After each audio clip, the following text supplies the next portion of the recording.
Why did someone get buried in the garden? I quickly covered my daughter's mouth as she blurted out the question. It was supposed to be a happy day celebrating our new house. I worried Ruby, the host, might react badly if my daughter embarrassed her. My brother had warned me about Ruby's temper. Thankfully, I managed to smooth things over. Later, as we were leaving, I found my daughter chatting with something by the flower bed. Suddenly, Ruby swung a bat at her. "Sarah," I cried out, reaching for her.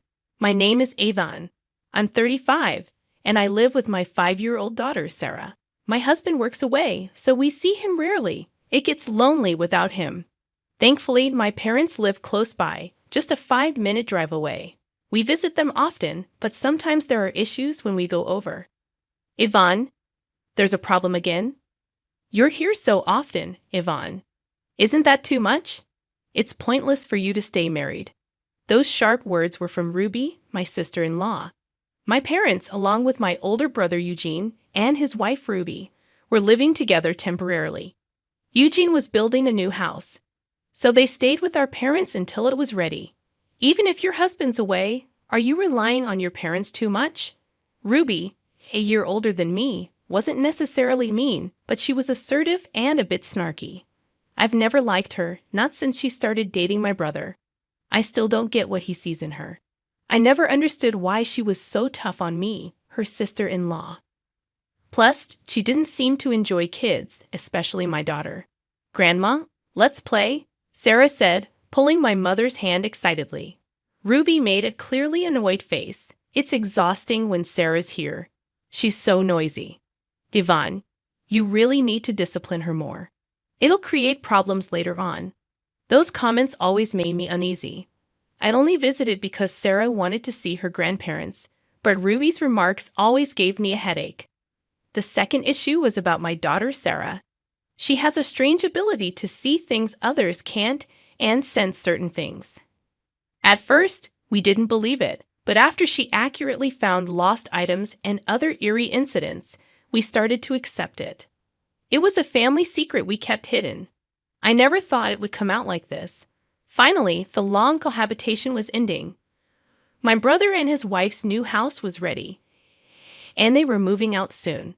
I was looking forward to it. Living together had been tough.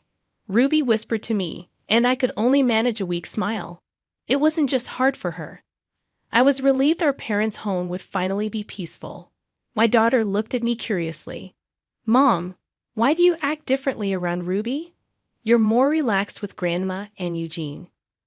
"Well, you see, Eugene and I grew up together, but Ruby only recently joined our family through marriage." My daughter seemed unsure. "Sorry, was that confusing?" "No, I understand. But it's sad."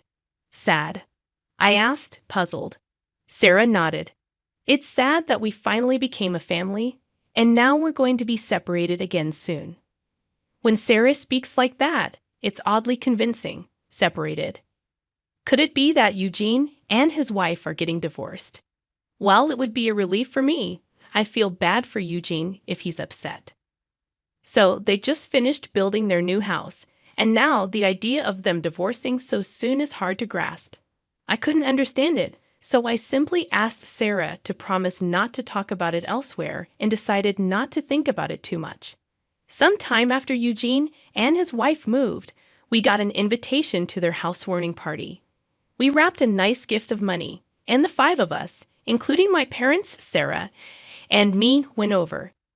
Eugene's house was about a 20-minute drive from our parents' place.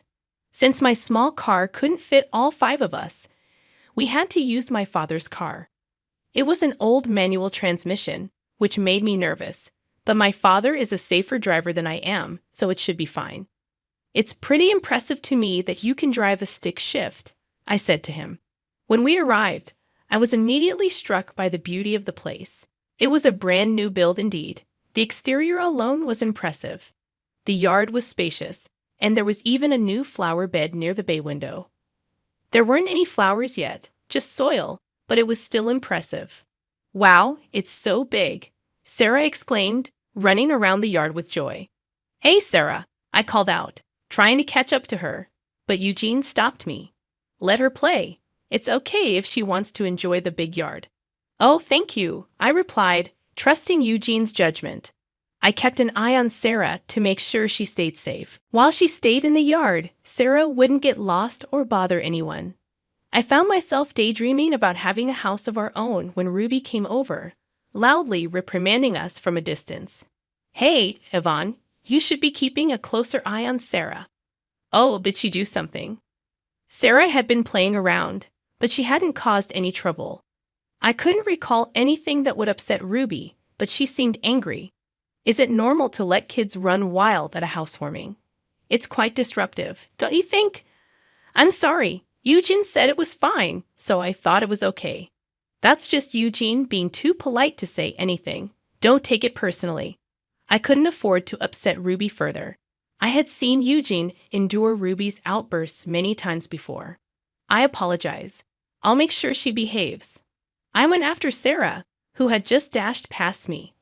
As I approached, I found her crouched by the flower bed, staring intently. All she could see was dirt. No flowers had bloomed yet. What's so fascinating, Sarah? What are you doing? When I asked from above, my daughter looked up and said, "Why is there a person buried in the garden?" What? After a moment to process her words, I instinctively covered my daughter's mouth. Of all things, she had to say that here during my brother and his wife's housewarming. It was meant to be a joyous occasion, but if Sarah said something inappropriate, it could cause trouble. Ruby had a temper, as my brother had warned me. It seemed my brother had heard, but fortunately, Ruby was engrossed in conversation with Mom and hadn't noticed. Look, Sarah, what a lovely house. Isn't it beautiful? Let's go inside. I caught my brother's eye, his expression mixed, and tried to distract my daughter as we moved. I kept my hand over her mouth, but Sarah squirmed free and said, "Mom, it's strange. Why aren't we helping the person buried in the garden?" Sarah, it's okay. I'll talk to Eugene. Sarah slipped away and ran to my brother, grabbing his hand and pulling him toward the flower bed. Seeing the look on my brother's face, who knows? Sarah's determination spoke volumes. Sarah, do you see something by the flower bed? Sarah looks up at my brother, tilting her head. Yeah, Eugene, can't you see? We need to help them quickly. They're calling for Ruby, asking for her. This caught both my brother and me off guard, and we exchanged surprised glances. Ruby was still engrossed in conversation with Mom. Ruby's name? Right here. My brother and I approached the flower bed. Upon closer inspection, the soil Sarah pointed to had a slightly different color, as if it had been disturbed before. A shiver ran down my spine as a chilling thought crossed my mind. What should we do, Eugene? We can't just ignore what Sarah said. Not because she's a child, but because it's Sarah. My brother fetched a small gardening spade from the back of the house. It seemed inadequate for digging, but it was all we had. When we tapped the soil, it felt unnaturally hard, as if something had been compacted to conceal it. My brother, perhaps frightened, was cautious and couldn't apply much force with the spade. Impatiently, Sarah grabbed the spade from him. Eugene, you're not good at this. Let me do it. Sarah, wait, I said, reaching out to stop her. But Ruby grabbed Sarah's wrist before I could react. Ruby had approached unnoticed and squatted down to Sarah's level, smiling brightly. Hey, Sarah, don't touch my special flower garden. Relieved at Ruby's cheerful demeanor, I pulled Sarah closer. That's right, Sarah. You can't touch things without permission. Sorry, Ruby. No problem, but don't touch it again. Ever. I sensed an unusual intensity in Ruby's demeanor. I lowered my head again, attempting to escape to my mother, Yvonne, with Sarah in tow. But Sarah pointed at the flower bed once more and exclaimed, Look, that person is watching Ruby over there. Sarah, you might scare Ruby with that talk. Please don't say such things. Whenever Sarah said something like this before, it left people pale and trembling. I imagined Ruby must be terrified to hear such things about our new home. Apologies, Ruby. It's just a misunderstanding by Sarah. I tried to make amends, glancing at Ruby's face. Despite any dislike I harbored for her, I felt sorry for frightening her. I thought I needed my brother Eugene to smooth things over, but Ruby's expression caught my breath. Instead of fear, her eyes were wide with anger. Sarah, is someone really watching me? Yes, and they're asking for your help, Sarah replied. Ruby simply scoffed and smirked, but her eyes betrayed no amusement. For some reason, Ruby's expression filled me with dread, and I shivered. I'm sorry, Ruby. It's fine. Just kids being kids, Ruby dismissed, though her tone lacked warmth. Eugene swiftly intervened between me and Ruby, diffusing the tension for the moment. We entered the new house with our parents and settled onto the plush new couch. Wow, it's so comfy, Sarah exclaimed. Her spirits lifted in the new surroundings as she sank into the couch happily. It seemed she had completely forgotten the earlier incident, and I felt relieved. We ordered some sushi for takeout, chatting, and enjoying the meal. Sarah must have been tired from all the excitement because before long, she had fallen asleep on the couch. Would you like to take her upstairs to bed? Should Eugene carry her? Really? Thank you. That would be helpful. We still have some time before we head back. It might be better than her sleeping in the busy living room. Initially, I thought so too, but then I had a bad feeling. I think it's fine. She might feel lonely waking up alone. Oh, she's already 5, isn't she? She'll be fine. She can sleep here. Yvonne, you're a bit overprotective, aren't you? Ruby murmured, smoothly returning to the conversation with my brother and parents. Despite the brief exchange, I couldn't stop sweating. After a while, Sarah woke up. It's almost time to leave. We agreed with our dad and started preparing to go home. As I cleaned up the table and washed the cups, my daughter tugged on my clothes. Hey, Mom, are we leaving now? Just a little longer, okay? We'll be leaving soon. You're being impatient. Maybe it was because she had just woken up, but Sarah seemed a bit cranky. I didn't want to deal with a tantrum right now, so I decided to ask my mother for help. Mom, could you please rinse these? Sarah is getting grumpy. My mother hurried over, but Ruby blocked her. Then how about Sarah and I play in the yard while we wait? In the yard? Let's do that. My daughter lit up at the idea of going outside. More than that, I was surprised that Ruby invited her to play. She wasn't known to be fond of children, so I was puzzled but grateful. Thank you, Ruby, but we're getting ready to head home. It's just until you leave. It's fine. Come on, Sarah, let's go. Yeah. Sarah cheerfully replied, taking Ruby's hand as they left. It's odd. Ruby isn't usually interested in children, Eugene remarked, watching them go with a puzzled expression. I know, right? Sarah and Ruby have met many times, but I've never seen them play together. Sarah isn't shy around strangers and would happily approach Ruby, but I always thought Ruby kept her distance. Yet today, Ruby was the one who initiated. Something felt off. I'm going outside too, I announced, rushing out in a hurry. Sarah was squatting in front of the flower bed, engaged in conversation. Ruby was nowhere to be seen. Intrigued, I slowed my pace and hurried over to her. Then, in the next moment, I witnessed Ruby swinging a baseball bat at Sarah's head with all her strength. It was a terrifying moment. I grabbed my daughter's arm, and we both stumbled backward. A metallic clang reverberated through the yard as the bat struck where Sarah had been just moments before. Eugene and my parents rushed outside upon hearing the noise. What was that, Ruby? Eugene, shocked at the sight of Ruby holding the bat, inquired. My heart raced as I held Sarah tightly. It had been too close. If I had been a moment later, Sarah could have.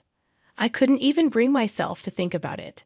I glanced up at Ruby, her expression a mix of anger and perhaps indifference. What happened? Eugene asked suspiciously.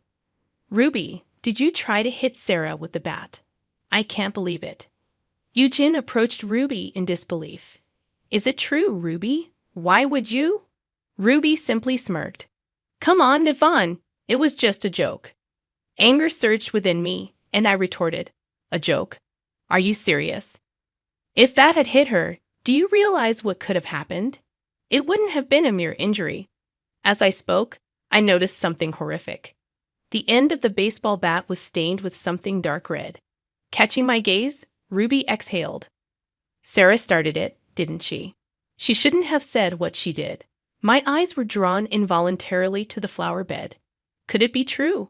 Was there really someone buried beneath, as my daughter had claimed? Fear gripped me, making my teeth chatter. My brother, concerned, kept me and Sarah away from Ruby. What's going on, Ruby? It's nothing serious, just a joke. Maybe I went too far. My brother gazed at Ruby for a moment, then decisively went to the back of the yard. He grabbed a small shovel and started digging up the flower beds Sarah had pointed out earlier. Hey, Eugene, what are you doing? Ruby tried to intervene, but she couldn't stop my brother. He kept digging until he unearthed something, leaving him speechless and clutching his head. Ruby collapsed weakly beside him. Eugene, Yvonne, call the police, he said urgently. Quickly take Sarah and go home. From my brother's unusual behavior, I realized Sarah's words were true. He had found something Sarah had mentioned. I immediately dialed the police. Surprisingly, Ruby remained subdued until the police arrived. She repeated, "It's all over," as if in a daze, but she didn't become furious or try to escape. Once the police arrived, I decided to stay with my brother while leaving my daughter with my parents. My mother was too frightened to accompany us, and although my father offered to stay, we would then be without a driver. I'll be fine alone, I insisted, though it wasn't entirely true. I couldn't leave my brother by himself. Sarah, listen to Grandma and Grandpa and wait here, okay? Okay, Mommy. Take care of Eugene too. Of course. I couldn't gauge how much my daughter understood, but I reassured her with a smile. My brother appeared to be conversing calmly with the officer. I observed from a corner of the yard so as not to interfere. Suddenly, Ruby's voice erupted in anger. I've already told you, I don't know anything. Fine, let's go to the station and I'll explain everything there. You're just trying to blame me? I won't go. The officer looked puzzled by Ruby's outburst. A female officer attempted to grab Ruby's arm, but she shook her off and sought refuge behind my brother. Eugene, help me. My brother, visibly flustered, held Ruby's shoulder but remained conflicted, neither embracing her nor pushing her away. I didn't do anything wrong. It's a false accusation. Though my brother may have wanted to believe Ruby, her recent actions, like swinging a baseball bat at Sarah, suggested otherwise. Is someone watching me? Yeah, they're asking for Ruby's help. Ruby's response was a cynical ha, with no trace of a smile in her eyes. Her demeanor sent a chill down my spine, and I shuddered. I'm sorry, Ruby. It's okay.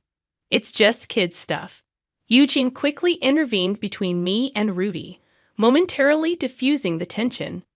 We retreated into the new house with our parents, settling onto the plush couch. Wow, it's so comfy. Sarah's mood seemed to brighten in the new surroundings as she happily sank into the couch. She appeared to have forgotten the earlier incident, bringing a sense of relief. We ordered some takeout sushi, engaging in light conversation while eating. Sarah must have been exhausted from all the excitement, as she soon drifted off to sleep on the couch. Would you like to put her to bed upstairs? Should Eugene carry her? Really? Thank you. That would be helpful. We still have some time before we head back. It might be better than her sleeping in the busy living room. Initially, I thought so too. But then I had a bad feeling. I think it's fine. She might feel lonely waking up alone. Oh, she's already 5, isn't she? She'll be fine. She can sleep here. Yvonne, you're a bit overprotective, aren't you? Ruby murmured, seamlessly rejoining the conversation with my brother and parents. Despite the brief exchange, I couldn't shake off my nervousness. Soon after, Sarah woke up. It's time to leave. We agreed with our dad and began preparing to head home. As I tidied up the table and washed the cups, Sarah tugged on my clothes. Mom, are we leaving yet? Just a little longer, okay? We'll be leaving soon. You're being a bit impatient. Sarah seemed a bit cranky, perhaps due to just waking up. Not wanting to deal with a potential tantrum, I asked my mother for help. Mom, could you please rinse these? Sarah is getting a bit grumpy. My mother hurried over, but Ruby blocked her. How about Sarah and I play in the yard while we wait? In the yard? Yes, let's do that. Sarah was thrilled at the idea of going outside. I was surprised that Ruby invited her to play. Thank you, Ruby, but we're getting ready to head home. It's just until you leave. It's fine. Come on, let's go, Sarah. Yeah, Sarah cheerfully replied, taking Ruby's hand, and they left. It's odd. Ruby isn't usually fond of children, Eugene remarked, watching them go with a stunned expression. I agree. Ruby and my daughter have met many times, but I've never seen them play together. Sarah isn't shy with strangers and would happily approach Ruby, but I always thought Ruby kept her distance. Yet today, Ruby was the one who initiated. Something didn't feel right to me. I decided to go outside too. I rushed out hurriedly. Sarah was squatting in front of the flower bed, engaged in conversation. Ruby was nowhere to be seen. Intrigued, I slowed my pace and ran over to her. Then, in the next moment, I witnessed Ruby swinging a baseball bat at Sarah's head with all her might. It was a terrifying moment. I grabbed my daughter's arm, and we both stumbled backward. A metallic clang reverberated through the yard as the bat struck where Sarah had been just moments before.